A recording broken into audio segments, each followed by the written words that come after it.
என்னடி தினமும் தோசை சுட்டு தர புண்டுகிட்டு இருக்க என்னடி அப்படின்னு கேட்கறதுக்கு முன்னாடி சொல்றேன் கையளவு மாவை வச்சு கடலளவு ஆசை வச்சா கையளவு மாவை வச்சு கடலளவு ஆசை வச்ச அளவு ஏதும்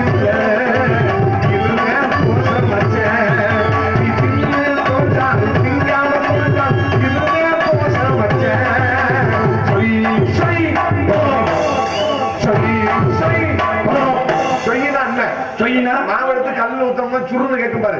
அதுக்கு பேரு சொய்யா. பப்படா என்னடி அப்படின்ற இப்படி தோசையை பிரட்டி பெட்டா பப்ப அன்னைக்கு முடிவு பண்ணி லூசி முண்டைக்கிட்ட இப்ப தோசை சாப்பிடக்கூடாது. இன்னைக்கு நம்ம ஊர்ல வந்து இந்த பள்ளிக்கூடத்துக்குள்ள சோறு சாப்பிடும். ஆமா இந்த பிரிச்சு என் பொண்டாட்டி 15,000 ரூபாய்க்கு பிரிச்சு வாங்கி கொடுத்தல. சரி நீங்க நியாயத்தை சொல்லுங்க. 15,000 ரூபாய்க்கு வாங்கி கொடுத்தா கேவலம் ஒரு 10,000 ரூபாய்க்கு உள்ள ஜாமா கேட்கலாம். ஆமா ஆமா சரி கஷ்டப்படுறோம் வறுமையா இருக்கு.